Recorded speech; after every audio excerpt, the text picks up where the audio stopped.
Now I get to introduce somebody who, as I mentioned, I'm very lucky to call my friend now, Teresa and her husband, Jamie Schlintz. I actually just met Teresa this past year and Jamie in another group I'm part of called Modus Nova. If you, maybe you might have heard me mention them before. So Jamie did have a stroke. I think it was within this past year, but I'm gonna let Teresa and Jamie talk all about that. And they're also going to be talking a bit about COVID and mental health after stroke. So welcome, Teresa. The floor is yours. Thank you so much, Ella. And very honored to have you in my life, my dear. And thank you all for inviting me here. And I'm going to tell you, I'm coming unplatformed. I do that sometimes because I feel like some groups are so have such a beautiful energy that they bring that I want to honor your energy, and I don't want to come and talk at you, okay? Because you're the experts in this room. You know what life after stroke is. You're the people that have survived that, right? And so you're my heroes, and I want you to know that. I'm also going to give you a confession here. I'm coming off of my own antidepressants and made the commitment to feel my own emotions. Yeah, as a therapist, we actually have to do these things. And so it sucks sometimes, but if you see me that way, I haven't cried in like 2 years. So I'm looking for these opportunities to be genuine and, you know, to really offer up the gifts that we all are given. To tell Jamie's story, and this is my real inspiration here. Jamie and I were married 18 years ago as of last week. And on December 2nd of 2019, he suffered a stroke that was devastating. When he had had an open heart surgery the week before, quadruple bypass, came through amazingly well. The evening before we took him to Mayo for that, in the emergency room, he coded. So I did lose him for a period of time and didn't know if I would have him back. And then he came back, and then we got to Mayo, and Rochester said, I don't know if I can save him. And I'm like, wow, okay, we're in the Mayo Clinic of, you know, the United States. This is heavy. And he flew through the surgery. He came through so well, they were going to send him home in a week instead of like 2 weeks. And the night before, they said, you know, he's on antibiotics. We'd like to have him finish those antibiotics before he leaves. And I mean, I kind of frame everything in God's grace. I hope that doesn't, you know, cause any struggle with anyone. I can certainly reframe wording to whatever aligns, but I guess that's how I look at it. On that evening, in the early morning hours, he had a stroke. And when he came out of that stroke, he couldn't talk. He couldn't even make sounds. He couldn't move anything, and they didn't know if he'd be able to swallow. I had a provider walk up to me after they did the MRI, sat down and said, do you have an advanced directives? And would you want to put him on a feeding tube or let nature take its course? And I felt like somebody just hit me with a baseball bat. I was like, what? In that time of contemplation, I mean, it was just something you can't ever describe. And I cannot imagine what it was like to be in the shoes that you were all in at that time, you know. And that was what I was trying so hard to connect with, is what was it like for him, and how did I honor him the best that I could. The doctors at Mayo wrote him off. They were like, they wanted to put him in a nursing home. And I said, no. I said, if you're going to do that, I'm taking him home. And everybody, the thing that really, you know, I guess stood out for me, and this is why I come forward as a mental health professional, you know, to talk to people like yourselves that have been through this journey, is no one ever came together and talked with us. No one ever, it was always, did you talk to this person? Did you talk to that person? And I'm like thinking, what happened to this, you know, integrated care approach? And it was like you were on your own, and you were trying to make the decisions. And I knew that putting Jamie in a nursing home would be like saying he's going to give up. I mean, and I wasn't going to do that. So I said, I'll take him home, and I would have. And fortunately, they found a really good rehabilitation facility for him in La Crosse, which is 28 miles from where we live in Wisconsin. I couldn't go home the entire time. I never left his side because my anxiety was so bad. I couldn't. It was not even a thought in my mind. But it was a journey that I believe we've both been on together. And yeah, Yeah. and I of course have the easy side of that. But that no one ever talked about mental health through all of this. The doctors never talked to him or I. And I guess the one thing I was very fortunate for was, prior to his stroke, I had worked in trauma, and that had been my field for many years, working with the VA system and veterans with PTSD, and working in severe pervasive mental illness and complex childhood trauma. And so I really had researched brain neurology, and I had really researched that whole process of neuroplasticity in the brain, neural cell regeneration, these ways the brain can heal. And I was absolutely shocked that none of his providers seemed to be aware of these things. And no one was talking about how this was going to affect him emotionally. And there was no talk of antidepressants. The only talk that came on antidepressants came from me. When I said to the doctors, do you think an antidepressant would be helpful?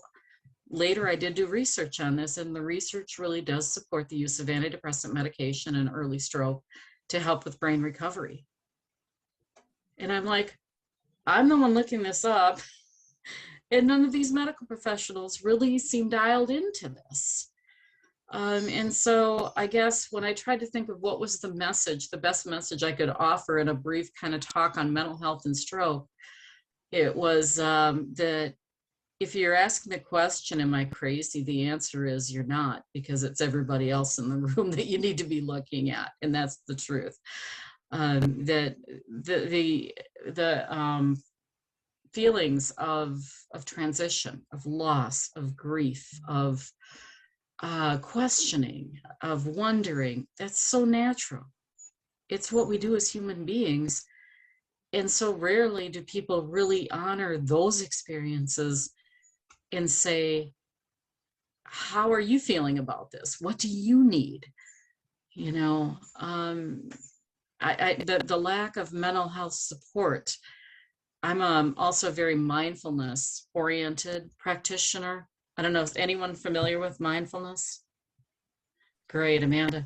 I'm hoping a positive. Some people go, oh, it's all over the board, and I'm just, it's so overused. For me, I was introduced to mindfulness in like 2007, and it was a lifeline for a lot of really challenges that got thrown at me in life. But I've actually offered to do mindfulness groups at the hospital Jamie was inpatient at, on a volunteer basis, because I feel like mind-body awareness, right? Breath awareness, noticing our emotional landscape, being kind to ourselves when we're not feeling the best, or, all these pieces that help us to be in this human journey. And, taking from what happened and not saying it happened to me, but that it happened, and now I have this opportunity to do these great things for other people because of what I've learned. And I think when we can get to that point in life, it's a pretty amazing place to be. And it doesn't make light of the struggle and how difficult it is to come through what you've come through. And yet it honors your journey in a way of saying, you have a gift. And the gift is amazing and it's beautiful. It came at an incredible cost, with a lot of pain and a lot of tears. And yet it's yours and it'll never leave you. And I guess that's kind of where I just wanted to take things for today, was to open that up, and then bring you into this and ask, what questions do you have? Is there a way that a mental health background, someone with a mental health background can maybe address anything that's been bothering you, or that you're thinking about, or, what can I do to help you? I guess that's my best way of putting it.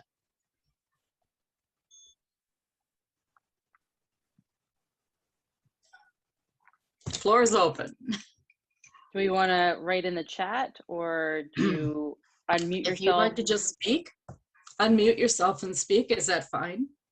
Yeah, Excuse me. totally fine. He got me. Anybody? I'll let other people speak first because everybody who knows me knows I'm a chatterbox. So, so I have things to say. Great. Taj, I see you. Your digital hand is raised. Why don't you go ahead? Oh, I see it's down now. Maybe you're. There we go. I'm there. I just couldn't find the mute button. All right, excellent. Well, in terms of mental health, like for me, going through my journey in recovery, one of the most biggest battles I face daily is once I return to work, my biggest concern was letting people down in a place that I value most. So I gave like 110% just to give some people's 80%. And it's like, I'm pretty sure most stroke survivors can kind of relate to this. Like when we had our strokes, we kind of lost our filter when it comes to like holding back emotions. We just speak our minds and let people know. I know in the professional world it's not ideal, so actually I encourage that a lot, Saj, but I'm in a different profession than most people. like I would come off as an asshole at work, so it's okay. It gets the job done. That's all. Like for me, one of the things post-stroke is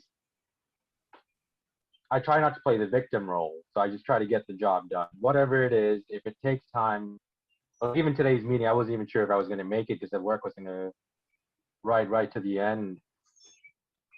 So I still stayed, finished what I had to do, and I got out. But again, I was like fighting people who, without disabilities, were just not keeping up and just making excuses. I guess being lazy. Mm-hmm. Right? You also place a lot on yourself, I'm hearing. I mean, that this need to achieve, to really, show that piece.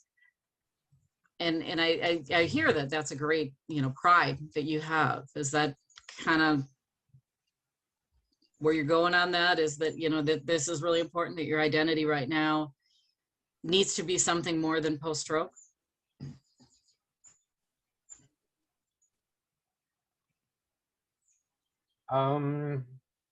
You might be right about that. It's just, so one of my things is people would always ask me, do you want to get back to where you were? I'm like, my goal is to be better than what I once could have been.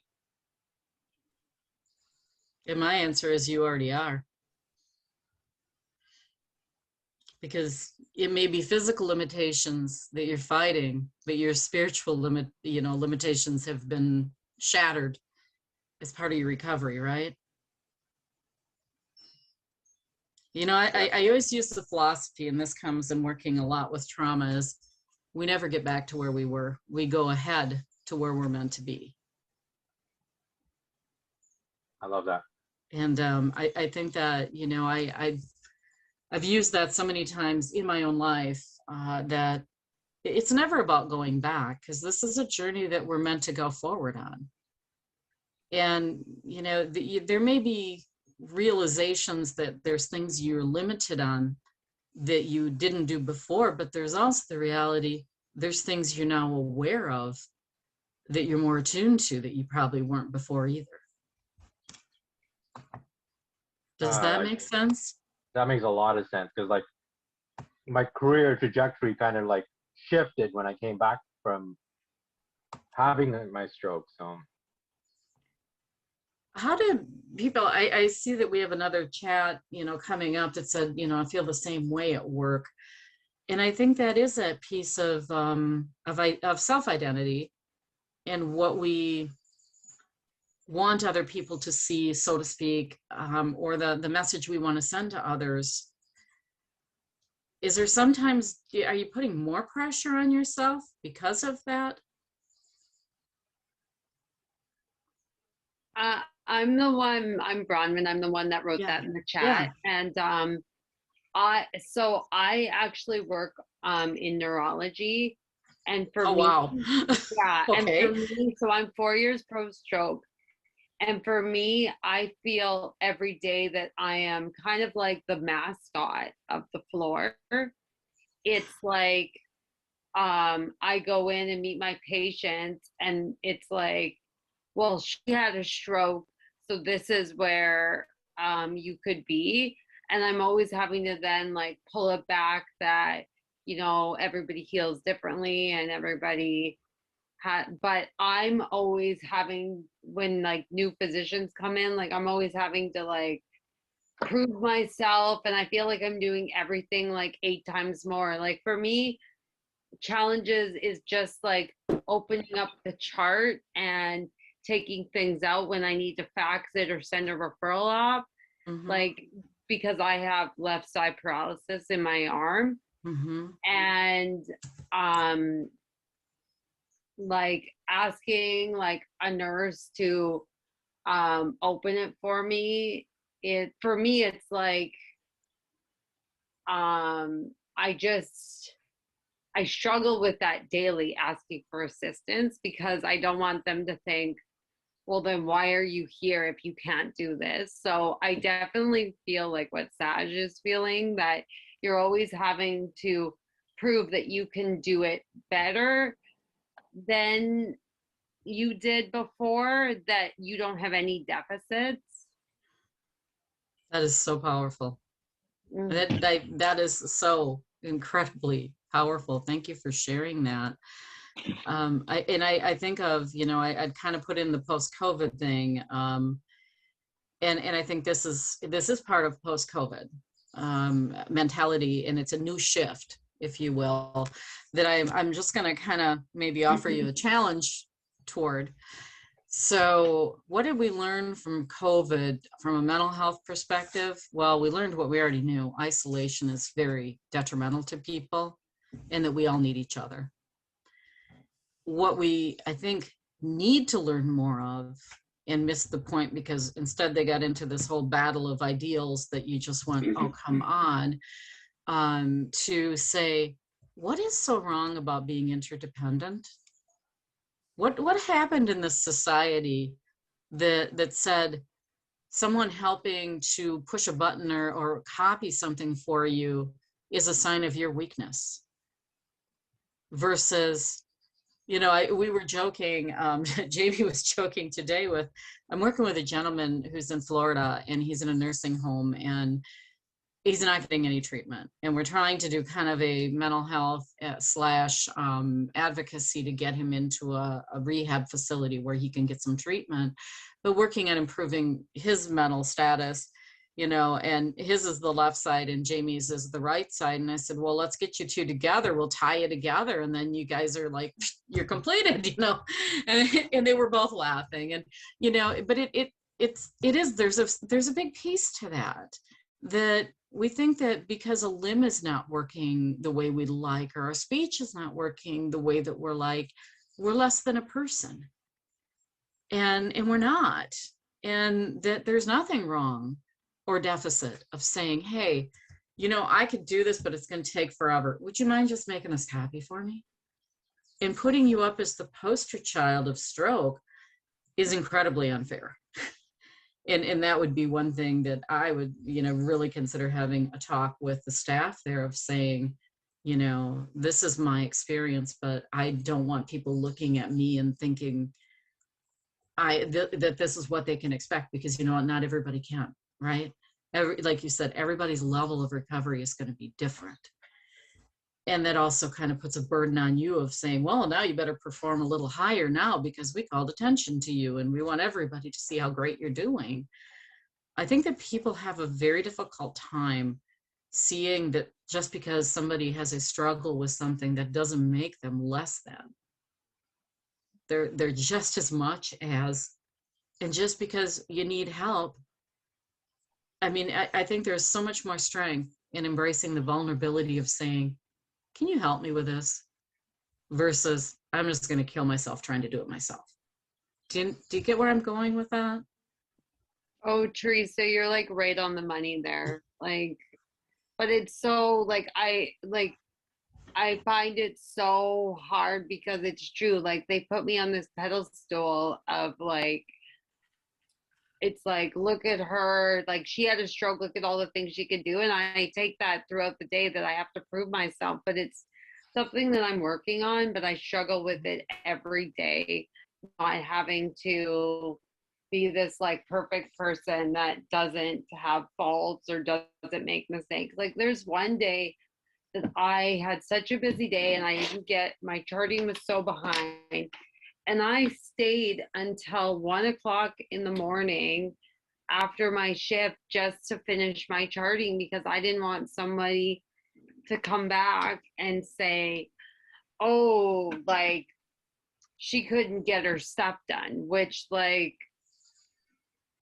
I see so many people that don't get, like so many physicians that don't get their charting done and other professionals. And so I'm always pushing myself beyond how I should be, but I You're am holding working on yourself it. to a higher standard than Yes. other people, Yeah. just to prove what. And you know, then the question becomes, who's the what we're proving it to? Mm-hmm. And are they really worthy of us handing our power to them to make the decision of whether we're good enough? I mean, I'm working, so forgive me, I may go off on a tangent. I'm working with my own psychologist on the book.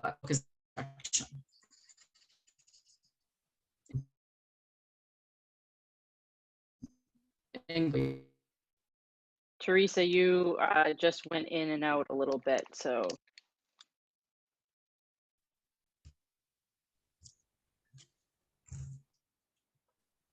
It was fine. Can for you hear me. okay? I don't know.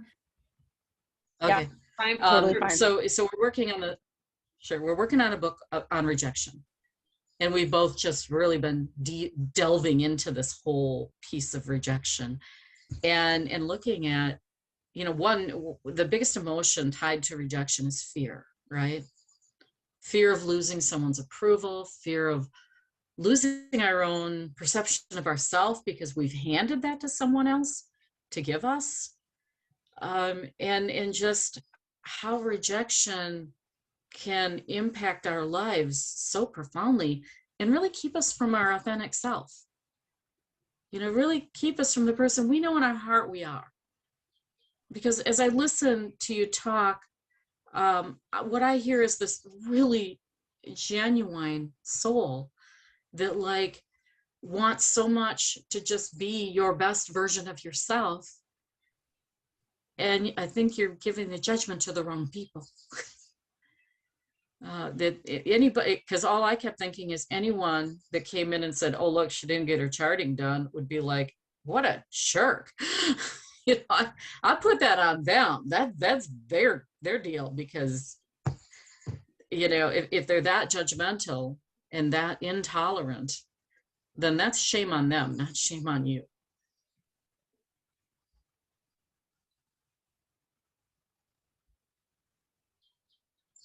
Easier said than done, I know.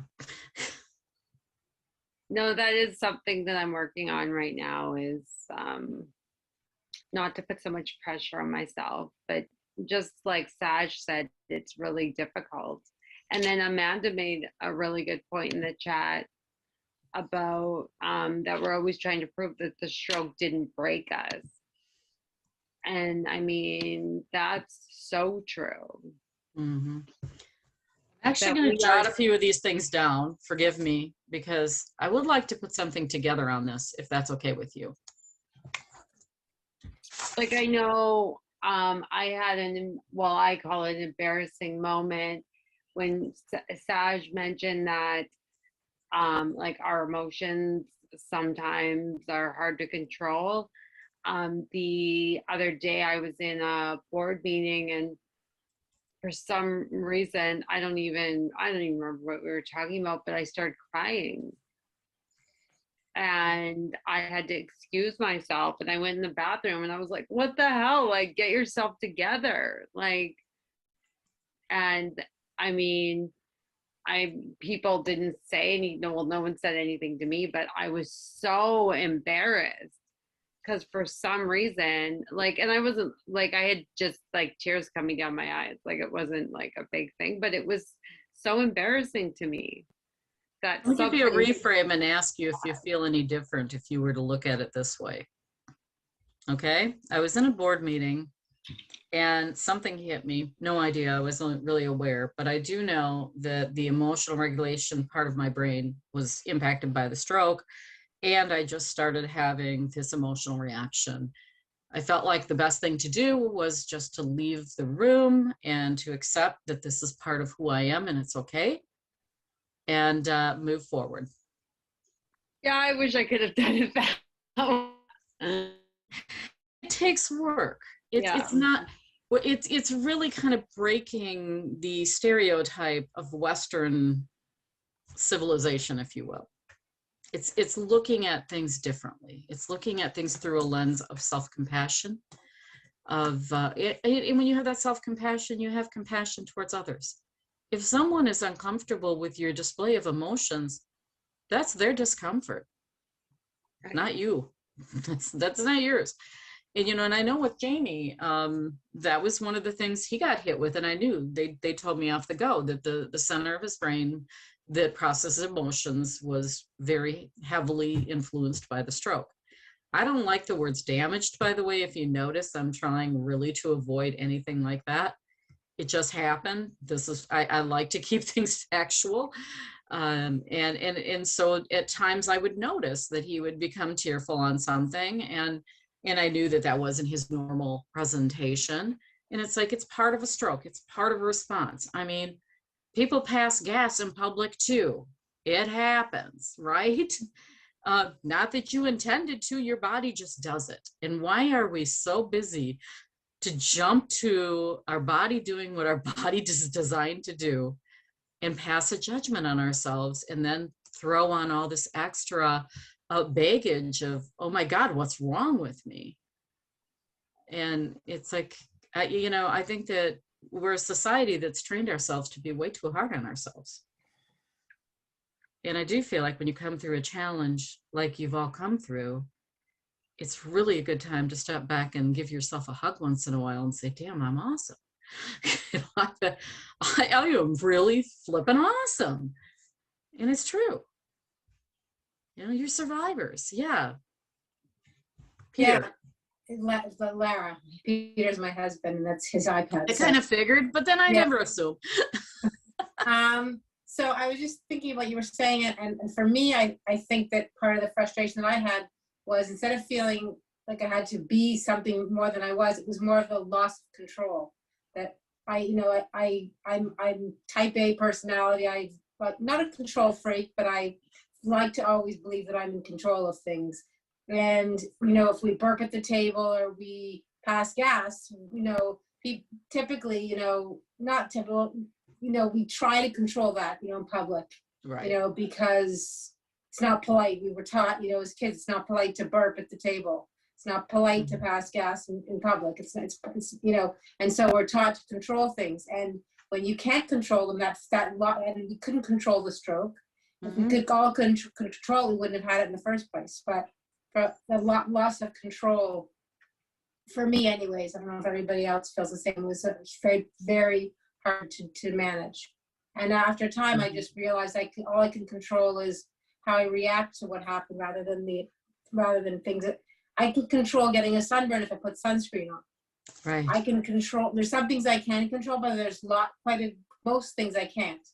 I can control how I react to something, for the most part, Exactly. And you can control how you process it internally after it all happens, right? Yeah. And whether I love that. That was a great piece. Is that, and honestly, I am one that has learned control is like the greatest illusion of mankind. I mean, we're not in control of anything. I could be sitting here today and a tree could fall on my house, and guess what? I can't control it. Yeah. It's gonna happen. You couldn't control the stroke happening, right? I've worked a lot. My early career was a lot in addiction medicine. I think that control became one of the most abused words in working with addiction medicine. Why don't they just control it? Why don't they control the urges? And unfortunately, it's no different than trying to stop a stroke from happening in your brain when you're addicted.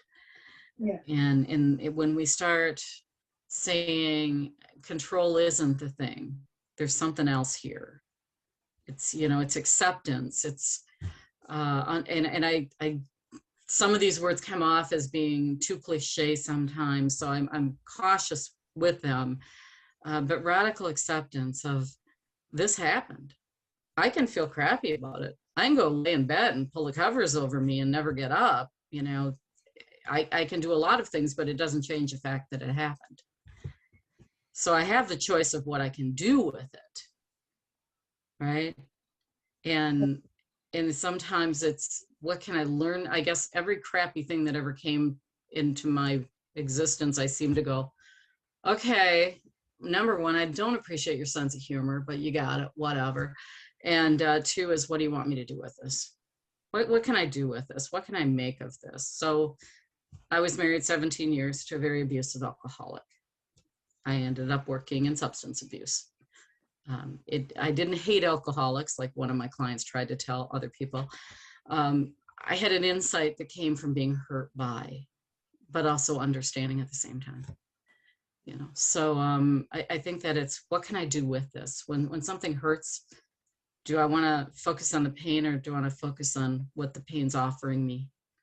And I got some hands up, so I'm shutting up here. Go ahead. Amanda, did you have your hand up, or? Yeah, I did. Sorry. So my stroke was only 7 months ago, so I'm still very new into it. And, you know, when I was in the hospital, I didn't have major deficits. You know, I could still speak, I could still talk, I could walk. So they just sort of put a Band-Aid on me and sent me home. Nobody ever talked about my mental health. Prior to my stroke, I was extremely depressed and anxious all the time. And I had no idea what to do with everything that was going on with my head. Right. And my emotions just exploded. They still do. I mean, I cry all the time, but I've learned to be okay with it. That's just who I am now. But I process things differently. And now I see the beauty in these sort of conversations, and they affect me differently. But yesterday was my first day in the office since COVID and since my stroke. And there wasn't many people there because of COVID, maybe 10 or 15, but I found every person came up to me and was saying, oh, wow, you're alive, you can walk, you can talk. Like, they expect a stroke is just going to wreck you and break you, completely break you. And I feel like I'm treated like this crystal piece of glass. Mm-hmm. And I don't know how to, I myself have come to terms with my stroke, and I've worked really hard in the past 7 months to try and totally flip my mental health. But when people treat me like that, I can't find a way to move past that. It makes me feel small. It makes me feel broken. And they gain something from that, whether they're aware of it or not, because we have a society of competition. Mm-hmm. And when we unknowingly or knowingly push the next person down, we feel elevated. And it's sad, and it's a very sad reality, because the truth is, the people, anyone doing that is down here and you're like up here, you know? And I mean that wholeheartedly, that awareness piece, it's awareness is a tough thing. You know, when you make that choice to enter into awareness and work your way into it, you take on an underpinning that is not for the faint of heart, because you start seeing things as they really are. And that's very difficult sometimes. There's a great book, I'm a very big fan of Don Miguel Ruiz and his son, Don Jr., or Miguel Jr. he tells a story in one of his books that he says, awareness is like, imagine you're at a party and there's all kinds of people at this party, some that you know, some that you don't. And they're all drinking. And some are really intoxicated and some are just buzzed and chatting it up. And there's just this varying degree of intoxication. And you're not drinking, you're sober. And you're watching this whole party. And you're noticing that people are needing to create these dramas in themselves and in their relationships in this party. And they're needing to create these conflicts. And you're like, it doesn't make sense because you're sober and they're drunk. And you can see that their drunkenness is, escalating that whole need for drama. So you kind of mingle and you act like you're a little bit intoxicated, and then everybody thinks you're intoxicated. So they start talking with you more, but then you step back and you see that this has been going on all along. And either you fall into it or you step back from it. And I think your stroke helped you to step back from it. And now it's kind of like, I don't feel included. I feel like there's something wrong with me that I'm not included, and yet I have no desire to be included at the same time. Does that kind of resonate with where you were going, Amanda? Yes, very much. Okay, and I think it's that, it's self-acceptance. It's Four Agreements, love that one. I think this story came from the Book of Knowledge, I think I'm really working on self-acceptance. I've worked really hard and I've come to accept my stroke, and I'm grateful for it. It changed me. It saved my life. Wow. That is just, stay right there with that emotion once. That is powerful. That is, I could feel it. That was so amazing. Okay, now you're tearing me up. Go ahead. But it's accepting myself on how other people see me, that I don't know how. Doesn't matter. Yeah. And it's a big transformation when you can go to that point of saying, does it matter? I will say I wouldn't gotten there without post-traumatic stress disorder. So, I didn't love PTSD. It was not fun. No. It still isn't. And yet I'm grateful for it because it was the best teacher I could have had. It was the challenge to say, I have to look inward. Does PTSD go away? Does it ever go away? I think the post-traumatic stress disorder is always going to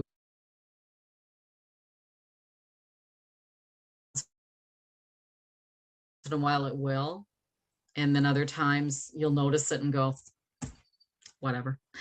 To me, that's where the mindfulness piece has been, my guidepost and one of the things I see as being. It's been so extremely helpful to me. It's something I've just picked up since my stroke, and I've learned so much from it. And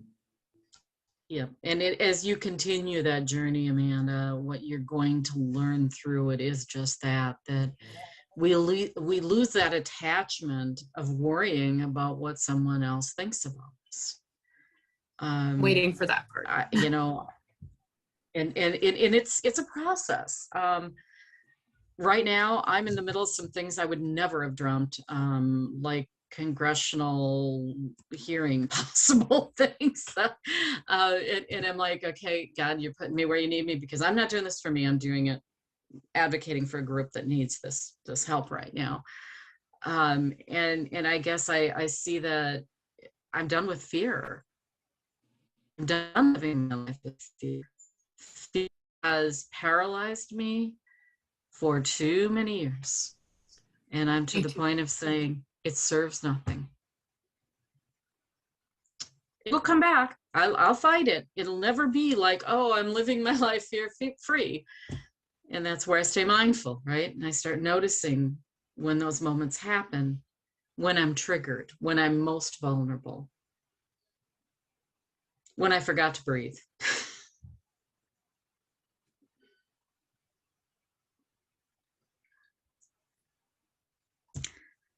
Saj, you had a question I seen in the chat. Did you want to bring that up? Yeah, sure. Hey, Teresa. So I don't personally, I don't post-stroke. I haven't really seek validation from anyone, but I do hold myself to a higher standard. Is that wrong? Tell me about holding yourself to a higher standard.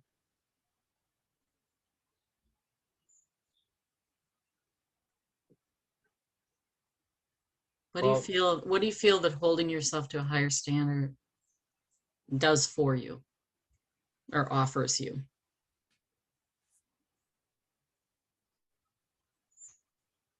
a sense of accomplishment, I believe. Okay. Is there And ever a time it creates more stress than what the benefits might be? it does get stressful at times, but when I do come out on top, there is satisfaction to it. Mm-hmm. Like for me, the reason with my career I take a lot of precedence to it because the year of my stroke, I dropped out of university because I picked the industry I wanted to kind of stick to, and I dropped out of school. So after my stroke, I was with a new company for 8 months just prior to my stroke, and they actually brought me back to work 4 years later as a subject matter expert. So kind of solidified my decision the year of my stroke, dropping out of school and making this Mhm. career choice paid off. What are you a subject matter expert in, can I ask? I work in the railroad industry, so Okay. I used to be a signals and communications maintainer, but when I came back to the same company, I came back as a subject matter expert as they were building the organization as it was expanding. So they had me build. So Julie, this is where my madness for standard operating procedures for the organization comes from. So they had me build procedures for different activities for the organization when I returned to work, which are still in effect to date. Hmm.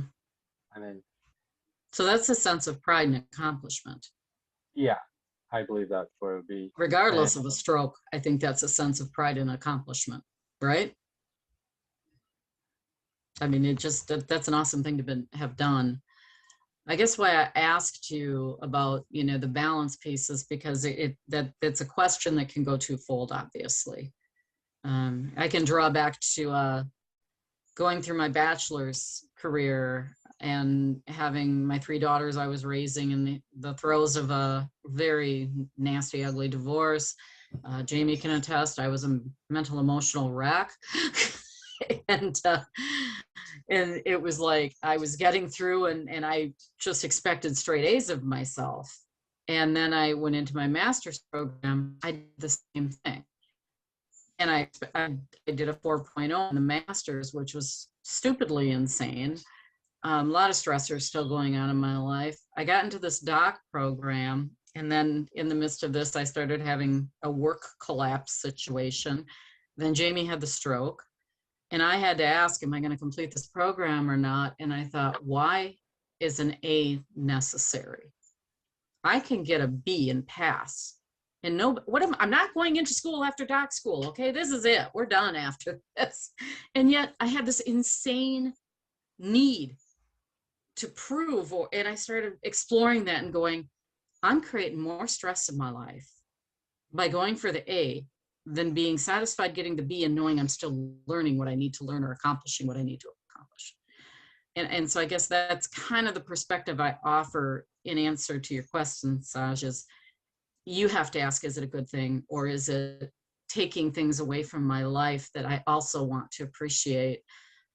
I decided grad school was not going to be hanging on by a thread and praying to get through it. I had an opportunity, it was right after Jamie's stroke when I went back and I took a course and I had a B in it. And she said, if you want, you can turn this in and get an A. And I said, no, not turning it in. I put it behind me. That was tough. It was a challenge to do that. But I think that it kind of, hopefully parallels what some of you are kind of bringing up here of saying, why am I proving anything? is it okay just to do what I'm meant to do and be good with that and still have a good life, still have time for myself or time for the things I enjoy? I don't know. What are your thoughts on that, Sash? Is that? I do go through moments like that. So sometimes I'll be like, you know what? It's not okay if I don't hit 100% of my assigned tasks for the day. Not everyone does. Mistakes will happen. So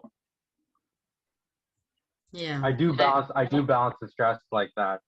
Like even like, so one of the fortunate things was I took the year I started building life after stroke and putting the team together was the year I took on a new job. So I went from the private sector to the public sector. And the beauty of the public sector was I had more time, but I wasn't being challenged the way I was in the private sector. I wasn't being worked like a dog, but so I was losing my touch, my industry touch, working for the public sector.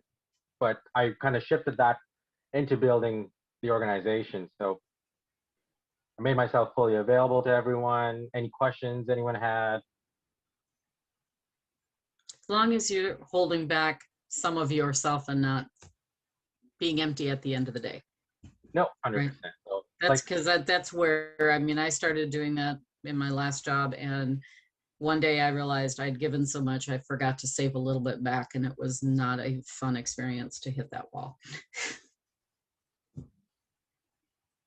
actually, Teresa, like to tell you the successes. So the support group meeting we're having today virtually, I used to plan while I worked in the private sector to meet in person pre-pandemic.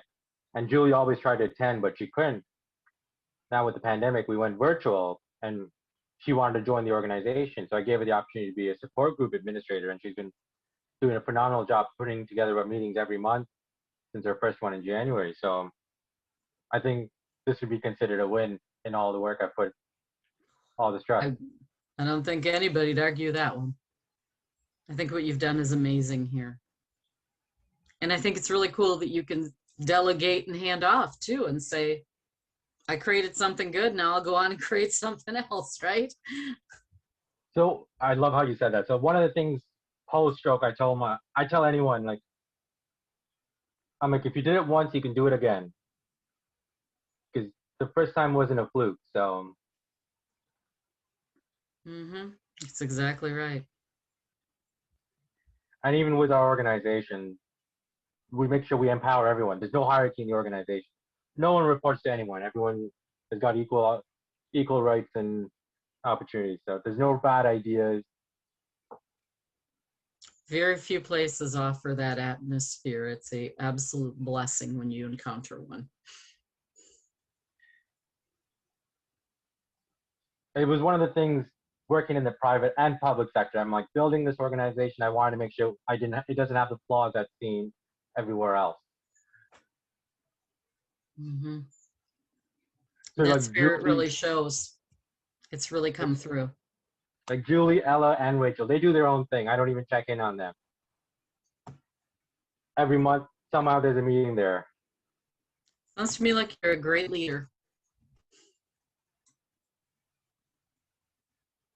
You know how to choose well, and you know when to step back and say, I've set the groundwork here for something amazing, and now I'm going to hand it over to some amazing people to share in this, part of the journey.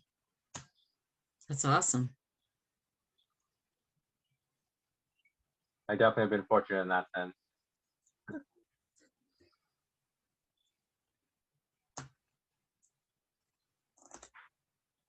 Ella, you have your hand up.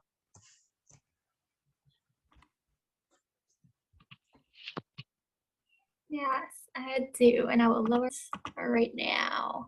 There we go. Man, there are so many amazing things that people have been saying. I just want to say, Teresa, thank you. Like, this has just been such a blessing. Thank you, guys. It's been almost an hour now, and I'm like having my own therapy session. I feel like I need to pay you for this because it's just been fantastic. Now, like I said, my belief is when we go through these hardships, it's the gifts that we're meant to help others with, because you're going to go spread, and I know you do, those gifts to others. and you do such amazing work doing that. So it's pay it forward. Thank you. Exactly, yeah. I'm all about that service and paying it forward. And so I guess I'll try and get out the few things I was thinking about. So one, Sarah was saying, or Sarah, Kristen, a few people in the chat were saying, I feel like maybe some traits were exacerbated post-stroke. And that's what I was going to say about myself. Pre-stroke, I was always the type of person to like held myself to a high standard and got really down on myself if I didn't feel like I performed above and beyond everybody else. And then when I had my brain injury, I felt like I got stupider and for, different reasons. And being in high school, young kids, like I heard the word stupid referred to me, sometimes. And so I started busting my butt to make sure that people didn't think I was stupid. And I got through my BA and my MA with that type of work ethic, and I'm super proud of my accomplishments, but I did burn out, and I crashed and burned way out. And that's when I realized, kind of to your point earlier, the stresses were not outweighing the benefits. And so now, like I can better recognize when I'm getting to the point where I'm like, okay, now the stress is outweighing the benefits. I need to slow down and stop. But then there's still this fear in my mind lingering. Okay, other people might think I'm stupid because I didn't, work 10 hours versus 8 hours. I didn't get all the work I need to get done, or whatever reason I might be. And then sort of to answer my own question using your answer, it doesn't matter. And I just have to learn how to accept that. And it's very hard. But yeah, so I don't really have a question, I don't think, but I just want to say that everybody else who's expressing very similar things, I understand where you're coming from, and we're all in this together, and we're figuring it out, and it's difficult, but I think it's worth it in the end because you get to be a stronger person. Couldn't have said it better. That is it. It's an opportunity. Okay. I learned early in my bachelor's that the Chinese symbol for crisis, how Chinese symbols are always made of two words. And the two words that comprise crisis are danger and opportunity. And I that has never left me. It's always stuck with me that in any time that we feel a crisis, it's okay to have that danger, because we also know it's going to open a door for opportunity if we look a little further. If we just stay in a position where we're always comfortable, we stagnate, we become bored.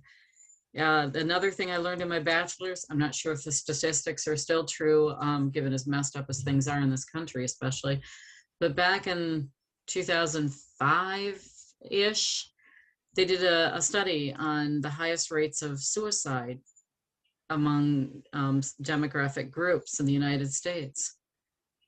Who do you think, if you looked at socioeconomic, cultural, everything, the highest rate of suicide group would be? It was white, male, upper class. The group that had, as identified with the most privilege, white, upper class, and male, was the highest rate of suicide. The lowest rate of suicide at that time was African American and poverty females.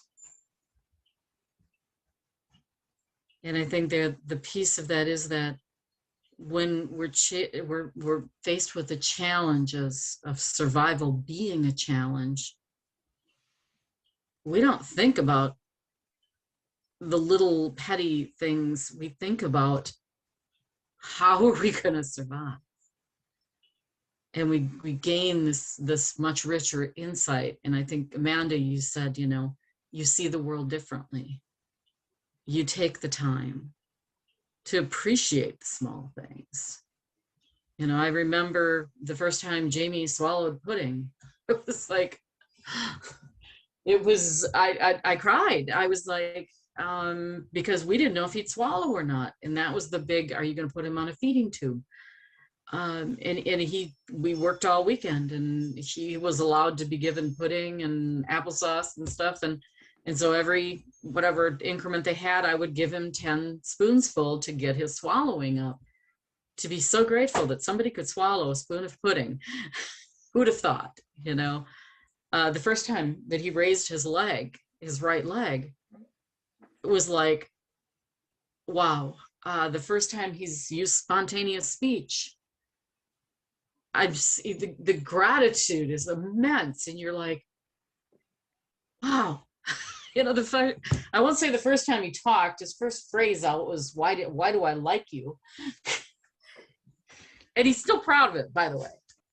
I'm like, I went through all this with you, and you work 15 minutes to come up with, why do I like you? Yeah. And it's, I mean, I will say that as difficult as I know it's been for him and it's been for me, we've had some of the most incredible moments in the last year and a half that I ever would have imagined. And there's things about our relationship that have changed in ways that I would never give up. And so I guess that's kind of my closing thought, if you will, since I know I've kept you here way longer than my time was. But is that it's not easy, it's not fun, and yet it offers us so many opportunities. And in that, you become the survivor. You become the person who had to dig deep, had to ask the tough questions, had to challenge yourself when you wanted to give up, because giving up wasn't an option. And you'll never lose that. It's who you are. It's who you take going forward. Yep. Okay. A man of many words here. The aphasia is still pretty tough. However, it's getting much better. And, you know, like I said, I think I told him, I said, you didn't communicate for crap before the stroke. You do better now. I don't care if you do words. At least now I can understand you better. But you take the time to listen in a relationship, you know, it's, there's 10,000 miracles we're given every day. If we can grab a few of them, we've had a good day. For me, one of them was being invited here to share this time with you. And I guess that's why I didn't want to do a PowerPoint, and I didn't want to preach to you. I just wanted to open it up and let you know where I come from, and give you that space to share your story with me, because that's how we heal, is when we share our stories and we honor those stories. Yeah.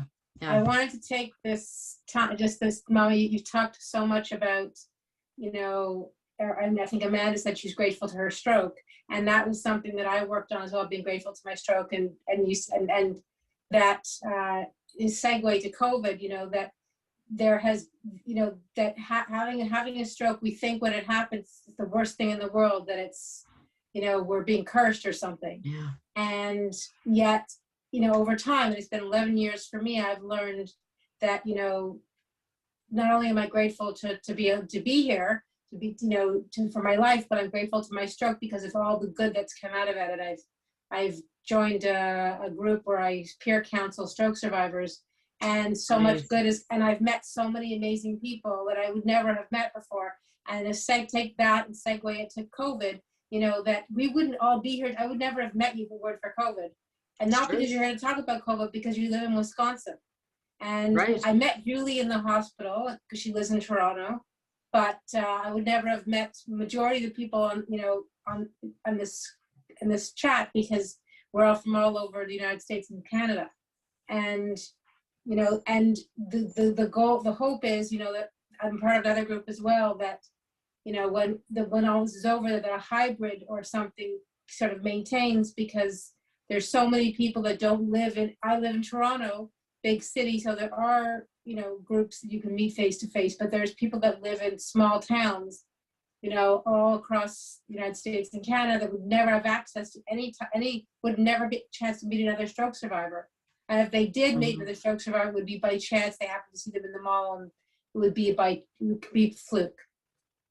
And so Yeah. COVID has and I've watched, you know, so many different industries, people like talk shows, you know, you see guests who, one actress was saying how she lives in UK, how she would fly to, you know, pre-COVID, she'd fly to New York, then to LA, then, you know, for 2 days here, 2 days there, and then fly home and be gone for, miss a whole week of her kid's life, whereas she can do these interviews now from home and still be able to do so many other things. That COVID, although it's been disaster for so many people, it's been so hard on so many people around the world, financially, poverty, you know, not having access to food, and so many other things that it's been devastating for. There's been some positive things that come out of it. I could not agree with you more.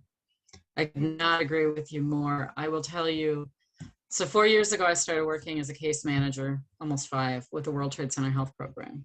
And I was in what they called the Nationwide Provider Network. So this was all the responders and survivors of 9/11 that were in this program and spread throughout the United States.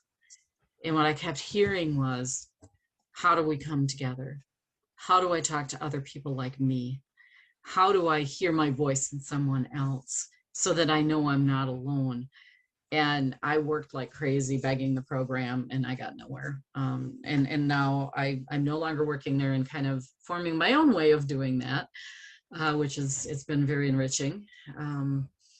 But it goes back to, I mean, your stroke gave you a blessing in the way that it taught you to slow down and not live your life so unintentional.